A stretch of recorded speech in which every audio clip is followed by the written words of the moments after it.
So I looked and I said, is there any way I can improve that? I think I can. I think I can improve it. Let's darken the house. Let's watch the difference. If I use a darker paint for the house, okay, there's the house in shadow. Okay, so there's the house in shadow. Now let's put the white of the reflection. And again, it's not going to show up until we get something else on there. And this is where you get to play. You get to see what happens if I do this or if I do that. What happens if I really lighten up the sky? If I make the sky lighter than it is here, what will it look like? Because the painting is really all these relationships. It's a relationship between this shape, that shape, this shape, that shape, that shape. So if they're not working together, it's the painting's not going to work. So I'm going to lighten up the sky. Let's see what that change in that relationship does. Now I have a lighter sky and a darker building. All right. Now on this one, I said I'm going to keep the grass a number 3 because I'm pretty sure that's pretty close. That's pretty close to what it was. So there's the number 3 grass.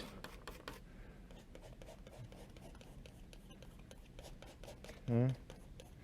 The path, of course, is white.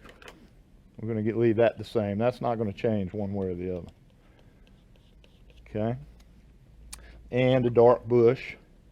See how quick I'm doing them? I'm literally doing them real quick with a knife.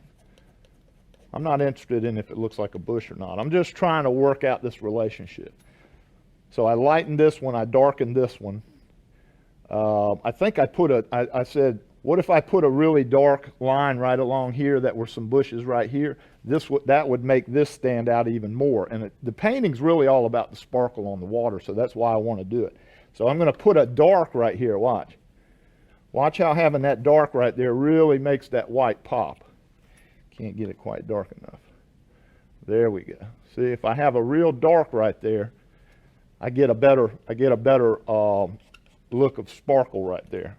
Now that's the focal point. See how this is already better than this one. You can tell it. This one's kind of mamby-pamby. It's all in the middle. There's not much going on. But when I darken the house and I put these in, all of a sudden, now what happens if I lighten up the grass? I don't want to do another one, but I'm going to show you how it looks now. But then what if I lighten up the grass? So you can do one and then play with it. Now I'm going to change the water too. I'm going to change the grass and the water. Let's see what happens if I change the grass and the water. What happens if I make that water a little bit darker than it was right there? And what happens if I lighten the grass? So I'm going to take this from a 3 or a very, very dark 3, and I'm going to make it into like a 2.5. I'm going to lighten it about a shade, maybe one value. Let's see what happens if I scrape a little bit of white in there and lighten that grass up.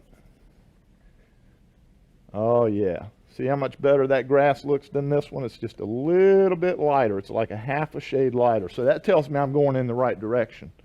So by doing all this, doing this and playing with it 2-3 times, I can lighten the sky a little bit more. What happens if I lighten the building? I think the building's just a little dark, don't you? What happens if I lighten that building just a skosh? Watch how much better it looks. You'll be able to see the change right when I do it. I'm lightening up the house. Now the house is not as dark as it was. It's a little bit darker than the grass, but not much. Now look how much better. Squint your eyes, and that's what you do. Whenever I'm talking about values in some of my workshops, I always say squint your eyes, because when you squint your eyes, it's what really is there. When your eyes are wide open, you see too much stuff. So squint your eyes, and look how much better this one is than this one, with the house being darker, with the grass being a little bit lighter. So you can work it all out in black and white. You can also take a shot of your painting or of whatever's in color, and you can Photoshop it. You can take all the saturation out of it, take all the color out of it. In the Windows program, I think you can do it in the Windows Photo Editor, and also in the Photoshop. Take all the color out of it, turn it into black and white, and squint at it and see which one looks better. You'll be able to see. I think if you just squint now, you can see that this one looks better than that one. So then you paint it this way. You paint it with this in mind, that the values have to be like whichever one. You could do it 4 times.